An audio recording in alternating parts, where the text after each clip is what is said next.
नमस्कार, यो हो समाचारमा स्वागत छ। म दिपेश घिमिरे। म अपेक्षा तिमिल सेना। सुरु गरौँ अहिलेसम्मका प्रमुख समाचारबाट।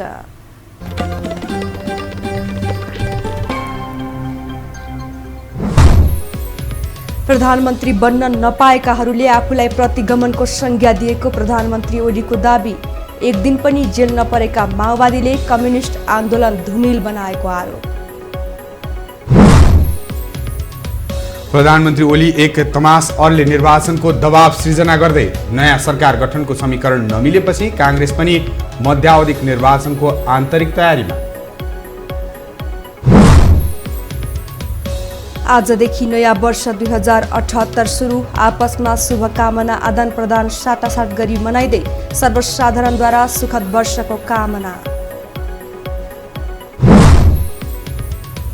आगामी आर्थिक वर्षको बजेट लेखनमा अर्थ मन्त्रालय व्यस्त। अधिक महत्वाकांक्षी हुन नहुने विज्ञको भनाई। आधारभूत सिद्धान्तहरूलाई आत्मसात गरेको अर्थमन्त्रीको प्रतिक्रिया।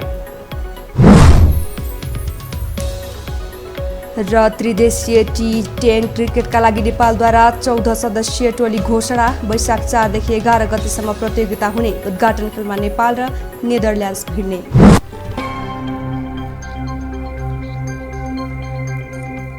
अब समाचार विस्तारमा। प्रधानमन्त्री केपी शर्मा ओलीले केही व्यक्तिले आफ्नो महत्वाकांक्षा पूरा गर्न नपाउँदा देशमा प्रतिगमन भयो भनेर गलत हल्ला फैलाएको आरोप लगाउनु भएको छ। आफू विरुद्ध आन्दोलन चर्काएका पार्टीभित्रकै नेताहरू माओवादी केन्द्रका अध्यक्ष पुष्पकमल दाहाल प्रचण्ड लक्षित आरोप लगाउँदै ओलीले आफू प्रधानमन्त्री हुन नपाउँदा प्रतिगमन भएको भन्दै अपव्याख्या गरिएको बताउनु भएको हो। अहिलेको व्यवस्था र यो व्यवस्था सञ्चालन गर्ने संविधान खोसियो भने मात्र प्रतिगमन हुने ओलीको जिकिर छ। तर अहिले बिना कारण प्रतिगमन शब्द बढी उछालेर भ्रमी तर्काउने कार्य भइरहेको उहाँको टिप्पणी छ। कब्जा हुन सकेन भने प्रतिगमन भयो। के भएका हाम्रा छिमेकी लोकतान्त्रिक देशहरू किन बोल्दैनन्, किन मद्दत गर्दैनन् यस्तामा भनेर हारगुहार गर्ने। म भए त कम्फर्टेबल सरकार बनाउँछु नि तिमीहरूलाई भन्ने।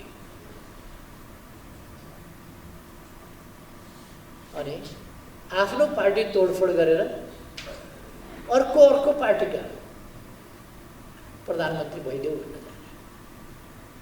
तपाईँहरूले देख्नुभएको छ शेरबहादुरजी कहाँ हल कसेर प्रधानमन्त्री खाइदिनुहोस् भन्न गएको तपाईँहरूले देख्नुभएको छ।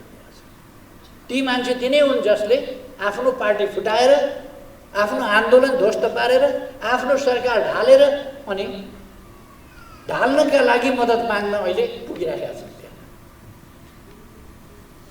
एक दिन दुःख सङ्घर्ष नगरी जनयुद्धमा गएको भन्नेहरूले कम्युनिस्टहरूको बदनाम गराएको ओलीको आरोप छ।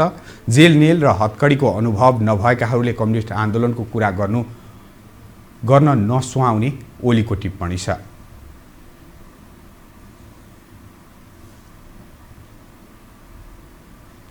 विदेशका राम्रै प्रबन्धका ठाउँहरूमा बसेर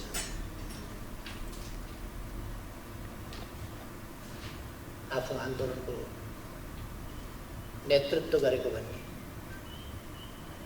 अरू बेहाल भइरहँदा तिनीहरूको वास्ता नगर्ने प्रवृत्ति, आन्दोलनमा दुःख भोग्दै नगरेको।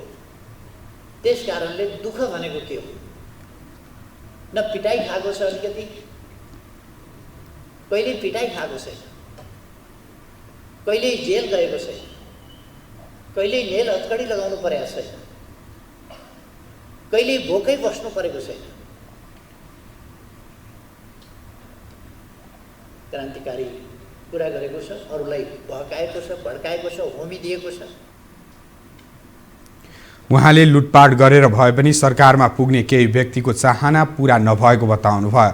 नेकपा माओवादी केन्द्रका अध्यक्ष पुष्पकमल दाहाल प्रचण्डप्रति लक्षित गर्दै उहाँले बदनियत राखेर राजनीति गर्नेहरूको सपना कहिल्यै पूरा नहुने बताउनु भयो।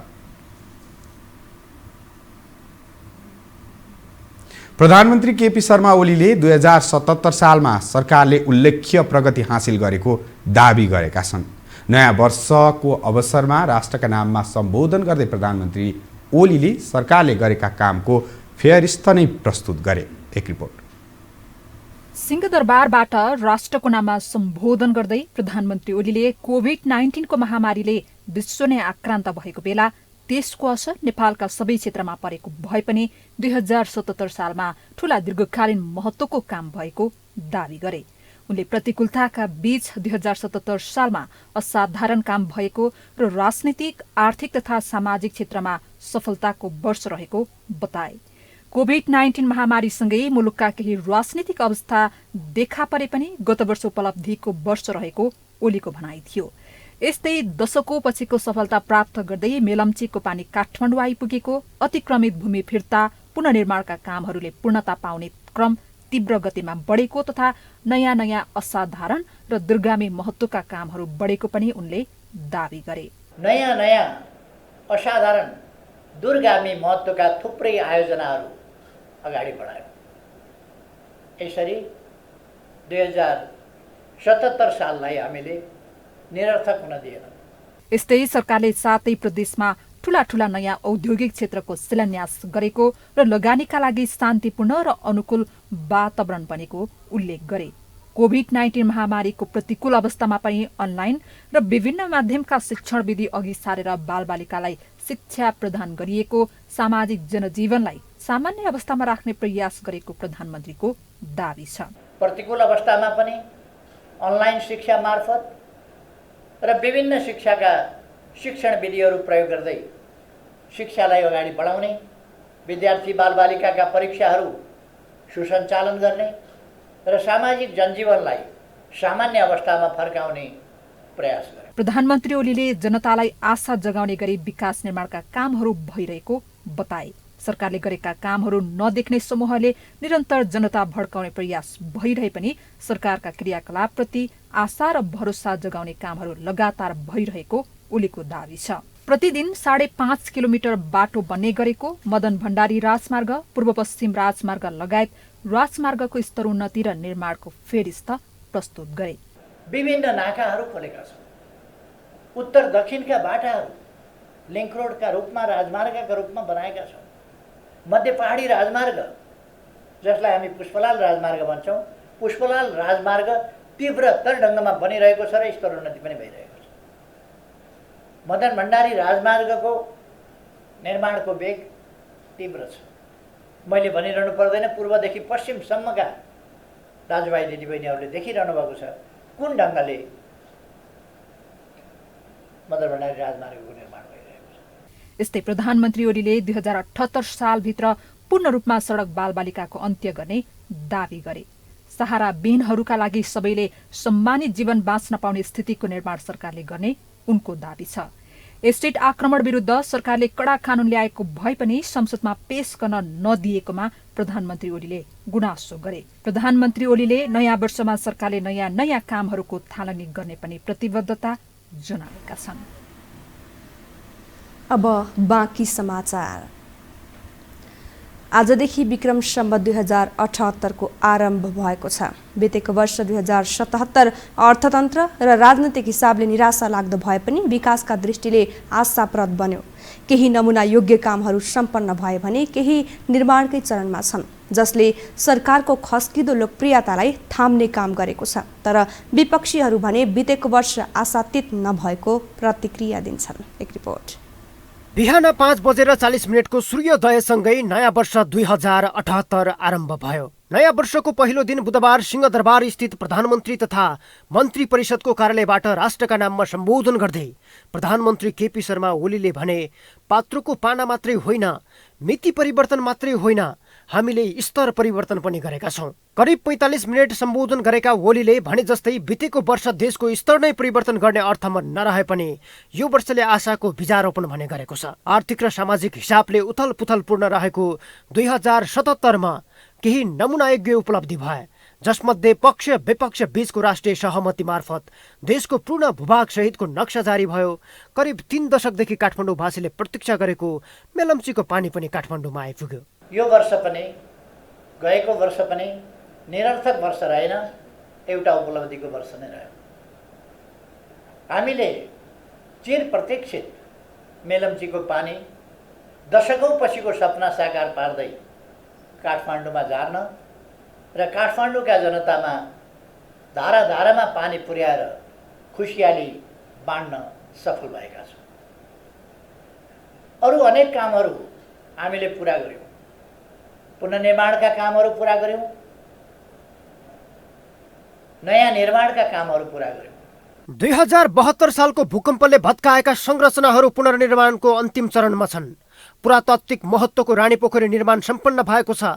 सम्पन्न हुने अन्तिम चरणमा रहेको धरहराको आगामी वैशाख 11 गते उद्घाटन गरिँदैछ।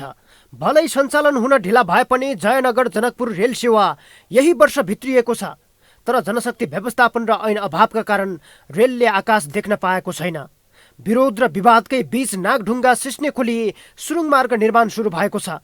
संसदको लेखा समितिले प्रश्न उठाए पनि बहुप्रतीक्षित काठमाडौँ तराई मधेस द्रुत मार्ग निर्माण युद्ध स्तरमा चलिरहेको छ।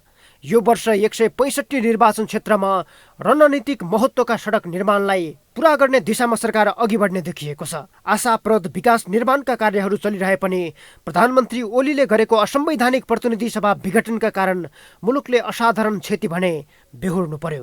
राजनीतिका दृष्टिले 2077 पूर्ण रूपमा असफल वर्षका रूपमा बित्यो। जनताले निर्वाचनबाट स्थिर र बलियो सरकार दिए पनि नेतृत्वको अक्षमताका कारण यो वर्ष अस्थिर राजनीति हावी हुन पुग्यो। मुख्य गरी यी सम्पूर्ण समस्याहरूको सर्जक भनेको पोलिटिक्स नै हो। पोलिटिकल्ली नेपाललाई जस्तो अवस्थाबाट अगाडि बढाउनु पर्ने थियो त्यसको गहन अभिभारा बोकेका राजनीतिक पार्टीले, राजनीतिक नेतृत्वले, यो देशका प्रधानमन्त्रीले, नेकपा एमाले जस्तो पार्टीका अध्यक्षले जे भूमिका निर्वाह गर्नुपर्ने थियो त्यो भूमिका निर्वाह गर्न सक्नु भएन। राजनीतिक अस्थिरता र कोरोना महामारीका बीच वर्ष 2077 मा सरकारले विकास निर्माणका काममा केही सफलता हासिल गरेर निरर्थक हुनबाट बचाए। वर्ष 2077 मा प्रधानमन्त्रीले अघि सारेका महत्त्वकांक्षी योजना नराम्रा पक्कै छैनन्, तर आशा र नतिजा बीचको सन्तुलन मिले मात्रै योजनाले मूर्तता पाउने देखिन्छ। यो हो टेलिभिजनका लागि क्यामेरामा सञ्जय घिमिरेका साथमा सन्तोष भिके थापा, काठमाडौँ। गत वर्षको फागुन 11 मा प्रतिनिधि सभा पुनः स्थापना भए यता नै प्रधानमन्त्री केपी शर्मा ओलीको विकल्प खोज्न विपक्षीहरू तल्लीन छन्। यद्यपि वर्ष बित्यो तर ओलीको विकल्प जन्मिन सकेन। बरु विपक्षी दलहरूको अक्षमताले मुलुक अर्ली निर्वाचनतिर धकेलिँदैछ भने सरकार फेरबदलको कसरत प्रतिकूल दिशामा चलिरहेको छ। एक रिपोर्ट। प्रधानमन्त्री केपी शर्मा ओली विरुद्ध संसदमा अङ्कगणित निर्माणका लागि विपक्षी दलहरूले भरमगदुर कसरत गरे पनि त्यो सम्भव देखिएको छैन। कसरत गर्दा गर्दै वर्ष बित्यो। विपक्षीहरूले सरकारको रूप तयार पार्न सकेनन्। बरु आन्तरिक र अन्तर्पार्टी विवादमै फँसेका दलहरूका कारण प्रधानमन्त्री ओलीलाई ताजा जनादेशमा जाने सहज वातावरण बन्दै गएको छ। किनकि सत्ताको विकल्प खोज्न अघि बढेको प्रमुख प्रतिपक्षी दल नेपाली कांग्रेसका सभापति शेरबहादुर देउबा र जसपाका अध्यक्ष महन्त ठाकुरको भित्री लाइन निर्वाचनकै पक्षमा देखिन्छ। तर यसका लागि पनि राष्ट्रिय सहमतिको आवश्यक बने पर्नेछ। अर्ली इलेक्सनका लागि पनि तर यही संसदमा रहेका राष्ट्रिय मान्यता प्राप्त राजनीतिक दलहरू बीचमा एउटा सहमति त हुनु पर्यो नि त। भोलि एउटा राजनीतिक शक्तिले निर्वाचनमा नजाने बित्तिकै निर्वाचनको वातावरण बन्दैन। अर्ली इलेक्सनका निम्ति पनि कांग्रेसले नै सत्ताको सरकारको नेतृत्व गरेर सबै दलहरूलाई समेटेर लिएर जानुपर्ने अपरिहार्यता छ। कांग्रेसले चैत 21 गते आफ्नै नेतृत्वमा वैकल्पिक सरकार निर्माणको पहल गर्ने निर्णय गर्दै प्रधानमन्त्री ओलीको राजीनामा मागेको थियो। जबकि यो निर्णय गराउने पक्षमा देउबा थिएनन्। पार्टीभित्रको दबावमा परेका देउबाले जेनतेन 3 दलको बैठक बोलाए। तर अर्को निर्णायक शक्ति जसपाका अध्यक्ष ठाकुरले कांग्रेसकै नेतृत्वमा सरकार बनाउने प्रस्तावमाथि असहमति प्रकट गरे। जसपाले अहिले गठबन्धनमा जुटेका दलहरूसँग आफूलाई पनि सरकारको नेतृत्व गर्ने दाबीदारीका रूपमा अघि सारेको छ। एकअर्काको नेतृत्व स्वीकार्न नसकेका दलहरू बीचको अविश्वासका कारण मुलुक अर्ली निर्वाचनतिरै ढल्किएको देखिन्छ। किनकि वैकल्पिक सरकार बनाउन सबैभन्दा बढी तल्लीन बनेको माओवादी केन्द्रले समेत सरकारलाई दिएको समर्थन फिर्ता लिएको छैन। बरु निर्वाचन हुने अवस्था आए पछि नहट्ने बताउँछ। अर्ली इलेक्सनमा त अब अरूले चासो दिने कुरा त संसद विघटन गरे मान्छेले दिने त स्वाभाविक भइहाल्यो नि त हैन। अरूले पनि त्यो ढङ्गले अब अहिले कम्युनिस्टहरू फुटेका छन्, त्यो बेलामा जित्न सकिन्छ भने कांग्रेसको पनि आफ्नो सोचाइ होला। तर त्यसले के गर्छ भन्नुहुन्छ भने भोलिका दिनहरूमा जुन अस्थिरताको खेती हुने जुन प्रक्रिया छ त्यो प्रक्रियालाई अन्त्य गर्छ भन्ने लाग्छ। निर्वाचन आम निर्वाचन अब जनादेश लिने कुरासँग त कोही कसै भाग्ने कुरा त भएन। 3 दल बीच सहकार्य नहुनुमा चुनावमा जाने रुचि र जसपाका निलम्बित सांसद रेशम चौधरीको रिहाईमा विषयमा सम्झौता नगर्ने काङ्ग्रेसको अडानले पनि काम गरिरहेको छ। यसले विपक्षी गठबन्धनमा मुद्दा बाधक बन्दा ओलीकै नेतृत्वमा मुलुक निर्वाचनतिर जाने राप उठेको छ। यो हो टेलिभिजनका लागि क्यामेरामा डिबी मगरका साथमा सन्तोष भिके थापा, काठमाडौँ। हामीसँग समाचार बाँकी नै छन्, अहिलेलाई विश्राम।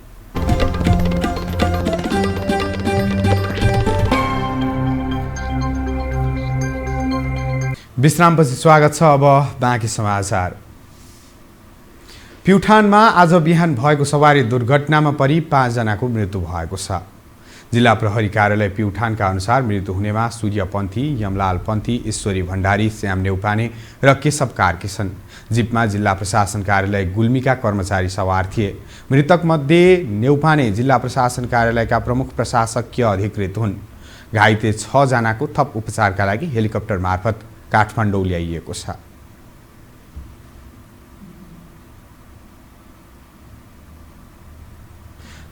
गण्डकी प्रदेश सरकार विरुद्ध अविश्वासको प्रस्ताव दर्ता हुने निश्चित भएको छ। प्रदेश सरकारलाई दिएको समर्थन फिर्ता गरी सरकार विरुद्ध आउने अविश्वासको प्रस्तावलाई समर्थन गर्ने राष्ट्रिय जनमोर्चा राजमोले निर्णय गरिसके गण्डकी सरकार ढल्ने निश्चित भएको छ। काङ्ग्रेस, माओवादी केन्द्र र जनता समाजवादी पार्टीले बिहिबार मुख्यमन्त्री पृथ्वी सुब्बा गुरुङ विरुद्ध अविश्वास प्रस्ताव दर्ताको तयारी गरेको हो। विपक्षी पार्टीले निर्णय गरेको राजमोको पनि समर्थन खोजेका थिए, तर केन्द्रबाट कुनै निर्देशन र निर्णय नआएको भन्दै राजमोले संसदले निर्णय नलिँदा सरकार विरुद्ध उभिएका पार्टी आफ्नो अभियानमा रोकिएका थिए।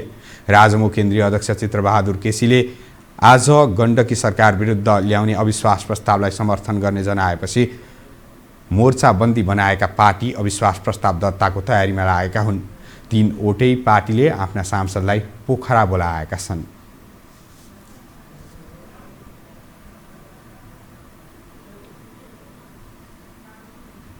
सरकार टिकाउने र ढलाउने रस्साकस्सीकै बीच 2077 साल बिदाई भयो। राजनीतिक रूपले निकै उथल-पुथल बनेको बितेको वर्ष त हामी माझ छैन, तर नेताहरूको वाद विवाद कायमै छ, जसले व्यवस्था र स्थायित्व नै धर्मराइरहेको छ। एक रिपोर्ट। बुधबार राजधानीको एक कार्यक्रममा बोल्दै ऊर्जा, जलस्रोत तथा सिँचाइ मन्त्री टोपबहादुर रायमाझीले देशमा व्यवस्था परिवर्तन भए अनुसार राजनीतिक नेतृत्वको चिन्तन, कार्यशैली र संस्कार परिवर्तन हुन नपाएको दावी गरे। एमाले नेता तथा मन्त्री रायमाझीले राजनीतिक नेतृत्वहरूमा निरङ्कुश व्यवस्थाको चिन्तन, प्रवृत्ति, संस्कार र संस्कृतिहरू कायमै रहेको बताए। जो राजनीति नेतृत्वमा सबैमा भन्दिनँ, मूल नेतृत्वहरूमा वास्तवमा भन्नुहुन्छ भने जुन व्यवस्थामा परिवर्तन गरे अनुसारको चिन्तनमा परिवर्तन, कार्यशैलीमा परिवर्तन, संस्कार र संस्कृतिमा परिवर्तन अधिक भइरहेको छ। सामन्ती निरङ्कुश व्यवस्थाका चिन्तन, प्रवृत्तिहरू, संस्कार, संस्कृतिहरू सबै नेताहरूमा, हामीमा पनि कम बेसी त्यो छ। त्यसको विरुद्धमा हामी अझै लड्न पर्ने आवश्यकता छ। प्रधानमन्त्री केपी शर्मा ओलीले प्रतिनिधि सभा विघटन गरेदेखि नै व्यवस्थामाथि प्रश्न उठेको छ। यसलाई विपक्षीहरूले प्रतिगमनको नाम दिएका छन्। नेकपा माओवादी केन्द्रका नेता देव गुरुङले सामन्तवाद र वैदेशिक उपनिवेशलाई विस्थापन नगरिकन समाजवादी क्रान्ति सम्भव नभएको बताए। ओलीप्रति लक्षित गर्दै उनले संसद विघटनदेखि अदालतबाट दल विभाजन गर्ने काम बाह्य शक्ति केन्द्रहरूबाटै भएको दावी समेत गरे। 50 को दशकदेखि अहिलेसम्मको 30 को दशकसम्म 3 दशकको यात्रा हेर्ने हो भने तपाईँको नेपालको अवस्था भनेको चाहिँ तपाईँको हरेक कुराको डिक्टेसन चाहिँ, चाहे संविधान निर्माणको कुरा होस्, चाहे कानुन निर्माणको कुरा, सरकार गठन विघटनको कुरा होस्, सबै कुराको डिक्टेसन बाह्य शक्ति केन्द्रहरूबाट भइरहेको चाहिँ छ। त्यसको अगाडि चाहिँ सम्पूर्ण रूपले तोमसरण गर्ने, आत्मसमर्पण गर्ने राष्ट्रिय आत्मसमर्पणवाद हाबी भएको चाहिँ छ। अहिले चाहिँ राष्ट्रिय आत्मसमर्पणवादको कारणले गर्दाखेरि नेपालको भविष्य रहन्छ रहँदैन, नेपालको अस्तित्व रहन्छ रहँदैन भन्ने स्थितिमा गइरहेको छ अहिलेको अवस्था। संघीयतासहित वर्तमान व्यवस्थाप्रति चित्त दुखाइरहेका एकमात्र पात्र हुन् चित्रबहादुर केसी। राष्ट्रिय जनमोर्चाका अध्यक्ष केसीले नेपालको राष्ट्रियता, सार्वभौमिकता र अखण्डता धरापमा परेको टिप्पणी गरे। 70 वर्षदेखि लडेर ल्याएको दलीय व्यवस्था, गणतन्त्र र धर्मनिरपेक्षता सबै धरापमा परेको उनको ठम्याइ छ। नेपाली जनताले आन्दोलनबाट राजतन्त्र हटाए पनि अहिले देशी विदेशी शक्तिहरू राजतन्त्र स्थापित गर्न लागि परेको केसीको दावी छ।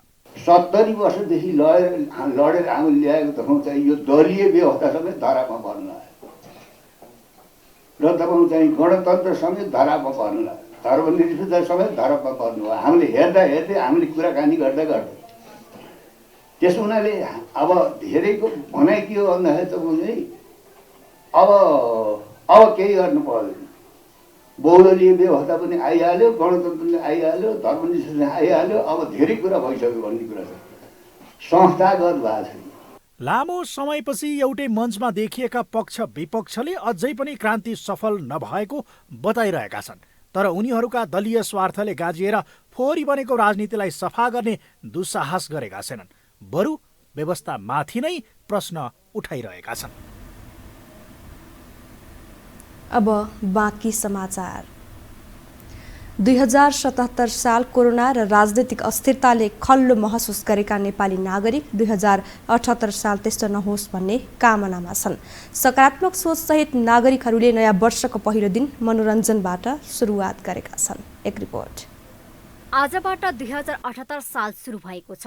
वैशाख 1 गते वर्षको पहिलो दिन नेपालीहरू एक आपसमा शुभकामना आदान प्रदान गरी मनाउँदैछन्। हरेक व्यक्तिले आज गत वर्ष गरेका कामको सफलता या असफलता मूल्याङ्कन गरी असफलता भए दोहोरिन नदिने र सफलता प्राप्त गर्न योजना निर्माण एवं संकल्प गर्दछन्। कोरोना संक्रमणको जोखिमका कारण गत वर्ष पूर्ण लकडाउन भएकाले देश ठप्प अवस्थामा थियो। त्रासका बीच घर घरमै बसेर नयाँ वर्षको महसुस गरे। यो वर्ष भने सपिङ मल र पार्कहरूमा पनि नयाँ वर्ष मनाउन आउनेहरूको भिडभाड नै देखियो। कतिपय मलमा फोटो खिचाउने, बालबालिकालाई मनोरञ्जन दिलाउने मुडमा देखिए। सरकारले सार्वजनिक स्थलमा भेला नहुन, भिडभाड नगर्न आग्रह गरे पनि नयाँ वर्षका दिन मानिसहरूले यसलाई खासै वास्ता गरिएको देखिएन। नयाँ वर्षको सुख शान्ति होस्, राम्रो होस् सबैजनालाई देशमा भनेर चाहेको, विश्वमा शान्ति होस् भनेर यसो नान आएपछि भन्न जानेको नानु। त्यही मलाई त्यति डर लागेको छैन नानु, यो त्यति डर लागेको छैन। लाएर नि बाँच्यो है, तर राम्रो खुसी लाग्यो, भगवान आउन पाइयो। वर्षको पहिलो दिन देवालयहरूमा पनि मानिसहरूका उत्तिकै भिड देखिन्थ्यो। अघिल्लो वर्ष जे जस्तो भए पनि यो वर्ष त्यस्ता दुःख र पीडा महसुस गर्न नपरोस् भन्दै उन्नति र प्रगतिको कामना गरेका छन्। अब नयाँ वर्ष आइसकेपछि केही उपलब्धि होला भन्ने सोचमा राखेका थियौँ होइन। त्यो गत वर्ष पनि चैतबाटै लकडाउन सुरु भएर हामीले गएको 77 सालमा हामीले केही पनि गर्न सकेनौँ। धेरै आशा थियो, कोरोनाले पनि कमसेकम स्लो डाउन भइसकेको अवस्था थियो र यो नयाँ वर्षमा हामीले केही गरौँला, सबैलाई सुख शान्ति मिल्ला भन्ने आश गरेका थियौँ।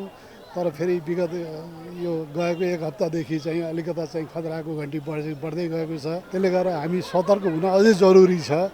अब हेरौँ यसको फ्लो कस्तो हुन्छ, त्यसमा भर पर्छ सबै कुराहरू। होइन अब हामी त नयाँ वर्ष मनाउनलाई होइन, अब नारायण थान आयो मनाइयो, अब आफ्नो आउनुपर्ने पनि थियो, पातल पनि थियो, त्यसकै लागि आएको हो। हामी त अब राम्रोसँग मनायो, यस्तै गरी मनाउन पाइयोस्। अठोट नै आफ्नो प्रगतिको लक्ष्य हो, त्यसैले धेरैले आजको दिनलाई नयाँ लक्ष्य निर्धारणको बिन्दु मान्ने गरेका छन्। देशको राजनीतिक स्थिरता, दिगो विकास र शान्तिको कामना नै आजको दिनमा सबैको साझा कामना हो। कोरोना संक्रमण अझै पनि नियन्त्रण नभइसकेको कारणले गर्दा नयाँ वर्षमा धेरै भिडभाड गर्नुभन्दा पनि आफू सतर्कता भएर मनाउन आवश्यक छ। यो हो टेलिभिजनका लागि क्यामेरामा सञ्जय घिमिरेका साथमा लीलामाया ठटाल, काठमाडौँ। कोरोना महामारीमा अग्रपङ्क्तिमा रहेर संक्रमण कम गर्न र बिरामीको सेवामा खटिएकाहरूप्रति स्रष्टाहरूले कविता मार्फत सम्मान व्यक्त गरेका छन्। कविहरूले आफ्ना कविता मार्फत फ्रन्टलाइनरको मनोभाव र मानवताको मुक्त कण्ठले प्रशंसा र सम्मान गरे। नयाँ वर्षको पूर्व सन्ध्यामा चन्द्रागिरीमा कविहरूले आफ्ना कविता वाचन गरिरहँदा आन्तरिक पर्यटकहरूले निकै आनन्दित महसुस गरे। एक रिपोर्ट। देशमा फेरि कोरोना संक्रमण बढ्दै गएको छ। यससँगै कोरोनाको संक्रमण कम गर्न संक्रमितको उपचारमा संलग्न, कोरोनासँग निरन्तर जुधेर मानव सेवामा लागेकाहरूको सक्रियता अझै बढेको छ।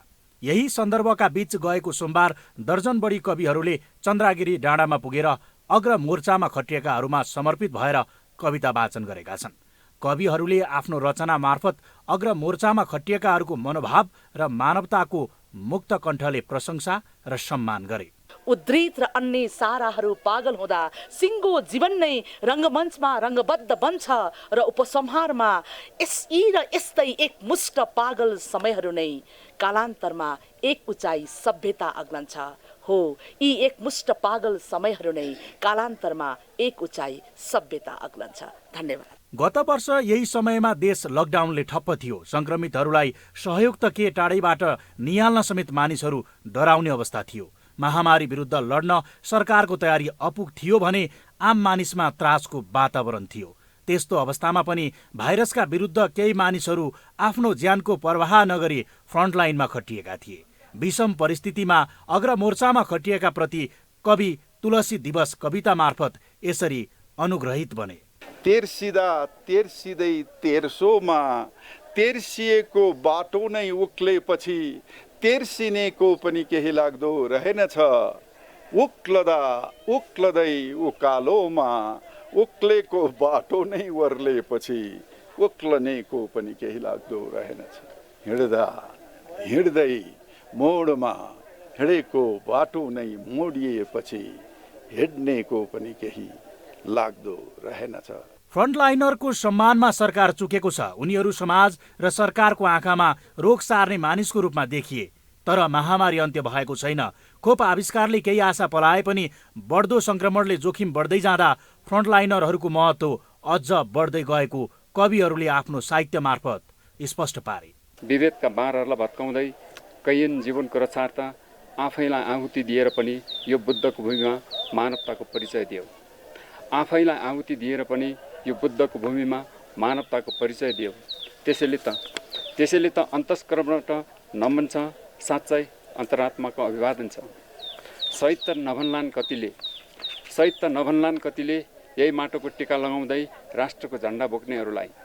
चिकित्सक, स्वास्थ्यकर्मी, सुरक्षाकर्मी पेसा सामान्य समयमा पनि नागरिकको ज्यान बचाउने पवित्र तथा जिम्मेवारी प्राप्त पेसा हो।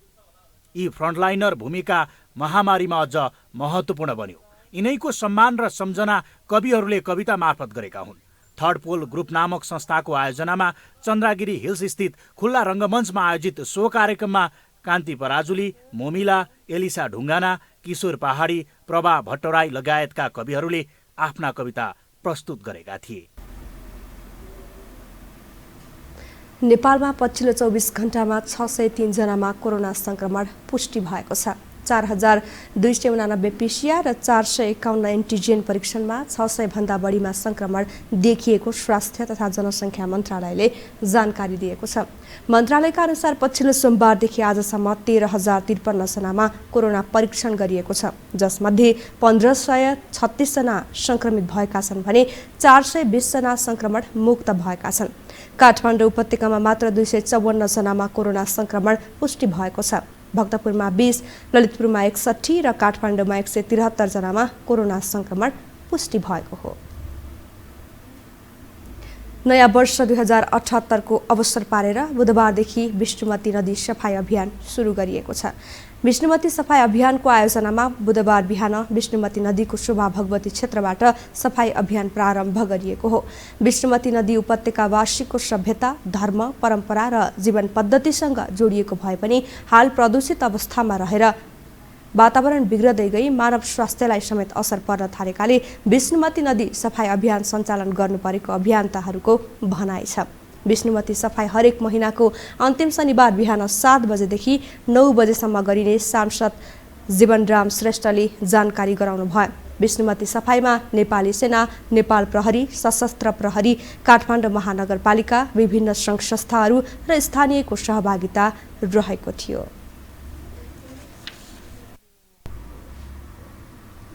अब पालो आर्थिक समाचारको।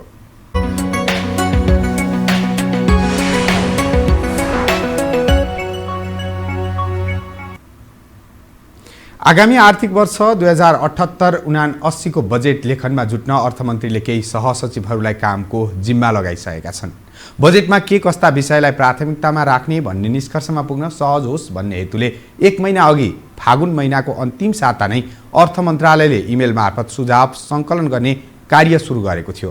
तर अहिलेसम्म बजेट निर्माणको गृह कार्य सोचे जस्तो अघि बढेको छैन। एक रिपोर्ट। आगामी आर्थिक वर्षको बजेट तर्जुमाका लागि बजेटमा समेटिनै पर्ने विषय, योजना र यसका प्राथमिकता निर्धारणका सम्बन्धमा ठोस गृह कार्य थाल्न अर्थमन्त्री विष्णु पौड्यालले मातहतलाई जिम्मेवारी तोकेका थिए। सोही बमोजिम मन्त्रालयले विज्ञहरूलाई सुझाव माग गर्यो। सुझाव दिने व्यापारिक सङ्घ संस्थाहरूले भने औपचारिक रूपमा अर्थ मन्त्रालयलाई अझै कुनै लिखित सुझाव दिइसकेका छैनन्। तर विज्ञले भने आगामी बजेट चालु आर्थिक वर्षको जस्तो पटक पटक परिवर्तन गर्नुपर्ने, अधिक महत्वाकांक्षी हुन नहुने बताएका छन्। निजी विद्यालयहरूले चाहिँ नि शुल्क छोडिदेऊ, घरबेटीहरूले घर बहाल छोडिदेऊ भनेर अर्कालाई जिम्मा लाउने काम गर्यो सरकारले, होइन? जिम्मेवारी बोकेन। तपाईँको पिसिआर प्रशिक्षण गर्दाखेरि पैसा तिरेर गर भनेर भन्यो सुरुका दिनहरूमा, र पछि त्यो कोष, महामारी सम्बन्धी कोषमा पैसा हाल भनेर मागजाङ गर्न थाल्यो। एकातिर भएको रकम खर्च चाहिँ गर्न सकेको अवस्था छैन। त्यस कारणले गर्दा यी कुराहरूको सम्बोधन गर्ने गरी हिजोका नियमित किसिमको भन्दा फरक ढङ्गको दुईटा कुरालाई प्रमुखता प्राप्त, एउटा जीवन रक्षा र अर्को व्यवसायको पुनरुत्थानको कुरालाई प्राथमिकतामा राखेर चुस्त खालको बजेट, धेरै ठुलो बजेट होइन, मितव्ययी र अनुशासित खालको बजेट ल्याउनु पर्दछ। राष्ट्रिय योजना आयोगका उपाध्यक्ष पुष्पराज कणेल पनि आवश्यकता र स्रोतको क्षमताको आधारमा आर्थिक वर्ष 2078-79 को बजेटका लागि सिलिङ दिएको र सङ्घ, प्रदेश र स्थानीय तहबीच आवश्यक समन्वय हुन जरुरी रहेको बताउँछन्। सिलिङका सन्दर्भमा चाहिँ गुनासाहरू छन्, सबै मन्त्रालयहरूबाट छन्, तर अब हाम्रो पर्समा जति छ त्यही पर्स त्यसैबाट बाँड्ने हो। अहिलेको आवश्यकता र अहिलेको हाम्रो चाहिँ क्षमता, रिसोर्स जेनेरेसनको क्षमता, रिसोर्स कलेक्सनको क्षमता, त्यसको बिचमा त्यति धेरै म्याच गरिरहेको स्थिति छैन। यता पूर्व अर्थमन्त्री सुरेन्द्र पाण्डेले भने सिलिङ निर्धारणको सन्दर्भमा राष्ट्रिय योजना आयोग अर्थ मन्त्रालयसँग निरीह देखिएको टिप्पणी गर्छन्। अर्थतन्त्रमा उत्पादनशील क्षमता बढाउने गरी आयोजना छान्ने काम हुनुपर्नेमा मन्त्रीहरूले आफ्नो निर्वाचन क्षेत्रमा मात्रै आयोजना पार्ने गरेको उनको आरोप छ। राष्ट्रिय योजना आयोगले चाहिँ अलिकति बोल्डली गर्नुपर्ने हो, तर मैले अलिकति योजना आयोग साथीहरू नै सरकारले दिए जति गर्ने हो भन्ने खालको देख्नु। मन्त्रीहरूले आफ्नो निर्वाचन क्षेत्रमा मात्रै पैसा, अहिले मन्त्री देशको मन्त्री चाहिँ निर्वाचन छ, आफ्नो क्षेत्रमा पैसा हाल्नु मन्त्री। अर्थमन्त्री विष्णुप्रसाद पौडेल बजेट निर्माणका आधारभूत सिद्धान्तहरूलाई आत्मसात गरेर अनुशासित बजेट ल्याउने तयारी गरिरहेको दावी गर्छन्। कोभिड संक्रमण नियन्त्रण, उपचार र खोपको प्रबन्ध गर्ने, कोभिडबाट प्रभावित आर्थिक सामाजिक जीवनलाई पुनरुत्थान गर्ने कुरामा चालु आर्थिक वर्षको बजेटले सम्बोधन गरेको र आगामी बजेटबाट पनि सम्बोधन गर्ने प्रयास हुने उनको दावी छ। एउटा अनुशासित बजेटको रूपमा बजेट निर्माणका फन्डामेन्टल प्रिन्सिपल्सहरूलाई स्ट्रिक्टली फलो गरेको एउटा अनुशासित बजेटको रूपमा हामीले यो बजेटको तयारी गरिरहेका छौँ, पहिलो कुरा। दोस्रो कुरो, यो बजेट प्रस्तुत हुने र बजेट कार्यान्वयन हुन नसक्ने वा बजेटका कयौँ अध्याय अनुच्छेदहरू कार्यान्वयन हुन नसक्ने त्यस प्रकारको पीडाको निरन्तरताबाट पनि हामीहरू प्रभावित छौँ। त्यस अर्थमा बजेट कार्यान्वयनको सुनिश्चितता हाम्रो चाहिँ अर्को महत्त्वपूर्ण सरकारको विषय छ। कोरोना महामारीले पारेको असरबाट आर्थिक रूपमा तङ्ग्रिँदै गरेको अवस्थामा रहेकाले आगामी बजेटको प्राथमिकता अर्थतन्त्र चलायमान पार्ने विषयमा केन्द्रित हुनुपर्ने जरुरी छ। विशेष गरी नेपाली उत्पादनको विकास र संरक्षणमा बजेटले केही मूर्त योजना अगाडि बढाओस्। हामीसँग अन्तर्राष्ट्रिय र खेल समाचार बाँकी नै छन्, अहिलेलाई विश्राम।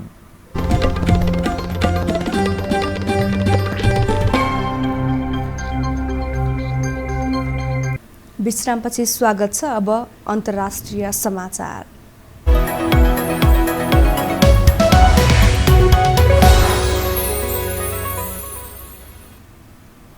अफ्रिकी मुलुक नाइजरको राजधानी नियमा स्थित एक विद्यालयमा लागेको भीषण आगलागीमा परेर झण्डै 20 जना बालबालिकाको मृत्यु भएको छ। अग्नि नियन्त्रकहरूका अनुसार परालले छाएको विद्यालयका 21वटा कक्षा कोठामा क्षति पुगेको छ। झण्डै 20 जना बालबालिका तिनै कक्षा कोठामा थुनिएर आगोको चपेटामा परेका थिए। आगलागी सुरु हुँदा बालबालिका आफ्ना कक्षा कोठामा पडिरहेको प्रत्यक्षदर्शीले बताएका छन्। यद्यपि आगलागीको खास कारण थाहा हुन सकेको छैन। प्रधानमन्त्री उमन्जौ मोहम्मदले तत्कालै घटनास्थलको निरीक्षण गरेका थिए। विश्व मानव विकास सूचकाङ्कमा नाइजर सबैभन्दा गरिब मुलुकमा पर्दछ।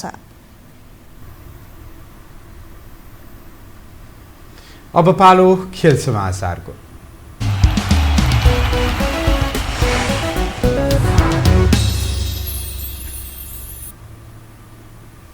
नेपाल, नेदरल्यान्ड्स र मलेसिया बीच हुने त्रिदेशीय T10 क्रिकेटका लागि नेपालले 14 सदस्यीय टोली घोषणा गरेको छ। बन्द प्रशिक्षणमा रहेका 20 खेलाडी मध्येबाट ज्ञानेन्द्र मल्लको कप्तानीमा 14 सदस्यीय राष्ट्रिय टोलीको घोषणा गरिएको नेपाल क्रिकेट सङ्घ क्यानले जनाएको छ।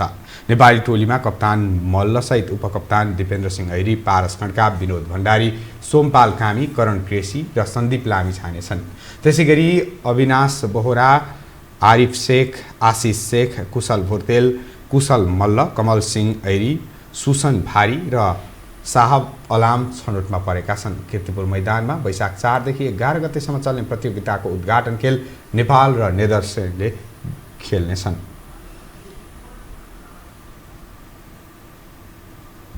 च्याम्पियन्स लिग फुटबल अन्तर्गत क्वार्टर फाइनलको दोस्रो लेगमा आज रियल मड्रिडले लिभरपुलसँग प्रतिस्पर्धा गर्दैछ। स्पेनिस क्लब रियलले लिभरपुलसँग उसैको मैदानमा खेल्नेछ। रियल र लिभरपुल बीचको खेल राति 12:45 बजे सुरु हुनेछ। रियल जित निकाल्दै सेमिफाइनलमा पुग्न चाहन्छ। पहिलो लेगको जितका कारण रियललाई केही सहज समेत हुनेछ। घरेलु मैदानमा भएको पहिलो लेगमा रियलले लिभरपुललाई 3-1 ले हराएको थियो, तर लिभरपुललाई भने घरेलु मैदानमा उत्कृष्ट पुनरागमन गर्नुपर्नेछ। बलियो टिम विरुद्ध लिभरपुललाई सहज भने छैन। यस खेलको विजेताले सेमिफाइनलमा चेल्सीसँग खेल्नेछ। त्यस्तै आज राति नै हुने अर्को खेलमा इङ्ग्लिस क्लब म्यान्चेस्टर सिटीले जर्मन क्लब बोरुसिया डर्टमन्डसँग खेल्नेछ। प्रिमियर लिगको लिग लिडर सिटी डर्टमन्डलाई हराएर सेमिफाइनल पुग्न चाहन्छ। डर्टमन्ड पनि सिटीलाई हराएर अर्को चरणमा पुग्न चाहन्छ। पहिलो लेगमा सिटीले 2-1 को जित निकालेको थियो। खेल समाचारसँगै हामी यो समाचारको अन्त्यमा आइपुगेका छौँ। जाँदा जाँदै प्रमुख समाचार पुनः एकपटक।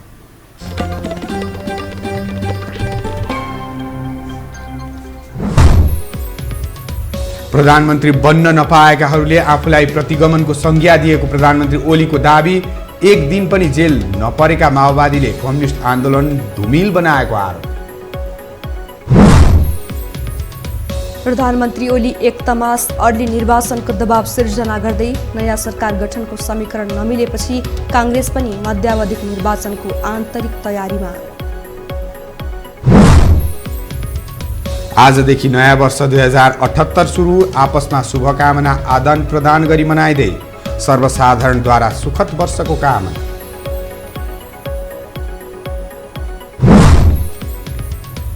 आगामी आर्थिक वर्षको बजेट लेखनमा अर्थ मन्त्रालय व्यस्त। अधिक महत्त्वाकांक्षी हुन नहुने विज्ञको भनाई। आधारभूत सिद्धान्तहरूलाई आत्मसात गरेको अर्थमन्त्रीको प्रतिक्रिया। र त्रिदेशीय T10 क्रिकेटका लागि नेपालद्वारा 14 सदस्यीय टोली घोषणा। वैशाख 4 देखि 11 गतेसम्म प्रतियोगिता हुने।